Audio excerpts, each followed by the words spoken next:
Over-explaining is actually a form of hiding. You're burying your point because you're afraid of the silence. Exactly. It's not about clarity, it's about comfort. I have to be honest, Alex. I'm not just saying this for the listeners. I do this constantly. I actually want people to understand me, so I am willing to bore them or repeat myself 3 times or send emails that are 5 paragraphs too long because at all costs, I just don't want to be misunderstood. It's a very common trap. It happened just this morning. I was at this coffee shop downtown, you know, the one with the really loud espresso machine, and I was ordering a simple tea, but instead of just saying, "Earl Grey, please," I felt this need to explain why I wanted it. I said, "I'll have the Earl Grey because I've had too much coffee this week and I'm trying to cut down, so maybe just a little milk if that's okay?" The barista was just staring at me. He didn't care about my caffeine intake, he just wanted to know the size. The barista just wants to write on the cup, Nora. Exactly, but I felt this panic. And I want to dive straight into this, Alex, because you have so much insight on communication psychology. But I want to start by asking you, what do you think we are actually worried about when we just keep talking? Why can't we just stop at the period? Well, I brought some notes today because Nora always asks the tough questions. I think the thing we are most worried about is that we aren't enough. We worry that our simple answer isn't smart enough or polite enough or clear enough. That hits home.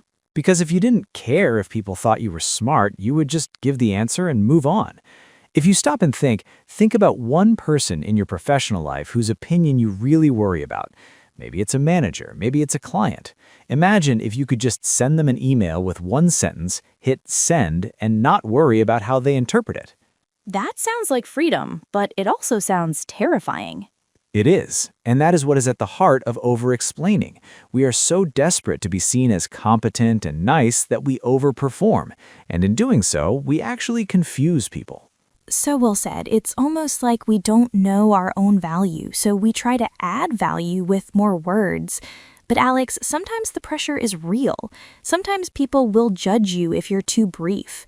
How do we quiet that voice that says, if I don't explain this, they will think I'm rude? Okay, I have to ask you a question first. Should I look at the camera or you? Because I feel like I'm ignoring the audience when I look at you. You can look at me. We're just having a chat. Okay, good. Because I want you to like me, Nora. See, I'm doing it too. I'm checking for approval. Okay, so the question is about that internal pressure. There is a scientific reason for this, and it's going to blow your mind. I'm ready. It's called the spotlight effect. This comes from researchers Thomas Gilovich and Kenneth Savitsky. Basically, we walk around with this belief that everyone is looking at us through a magnifying glass. We think everyone is analyzing our grammar, our tone, our word choice. Like we are on a stage? Exactly, like there is a spotlight on you 24/7.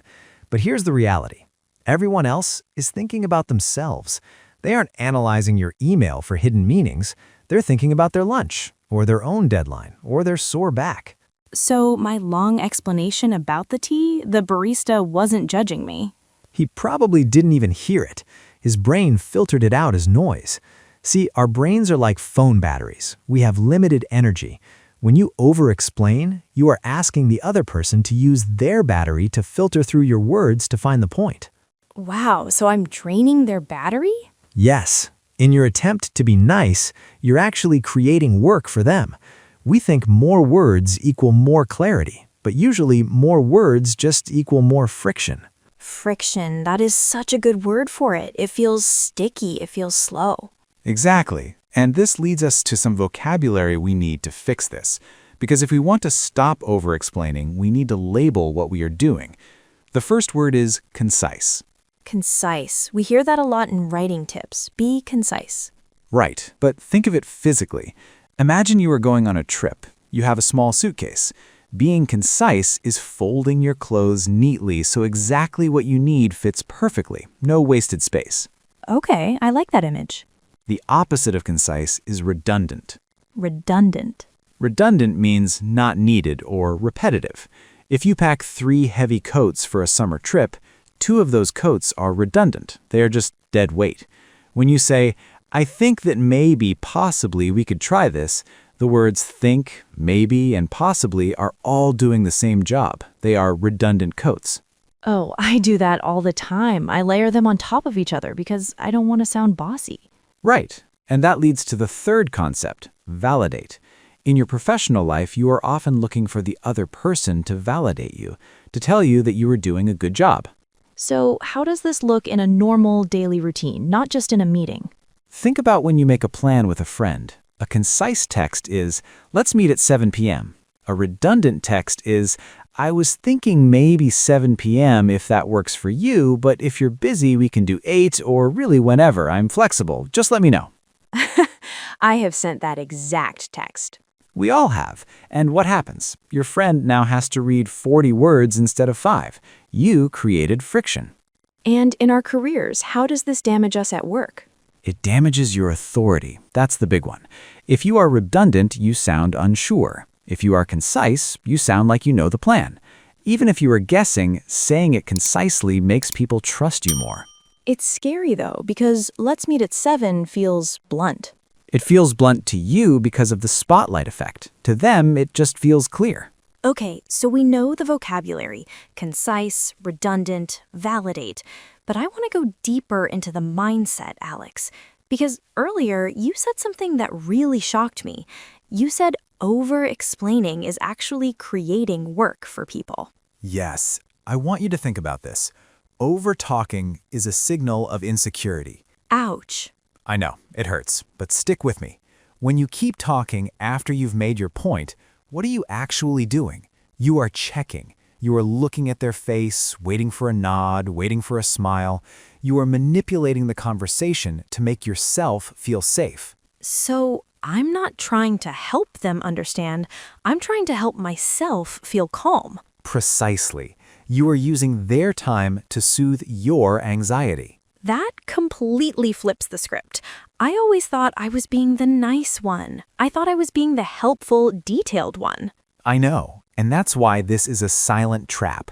You fall into it because you have good intentions, but the result is that you look junior, you look inexperienced.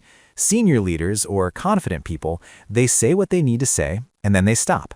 They are comfortable with the silence. But wait, if I just say my sentence and stop, won't people think I'm being rude or that I'm angry?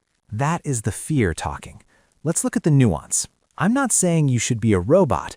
I'm saying you need to trust the period. The punctuation mark? Yes, the period rule.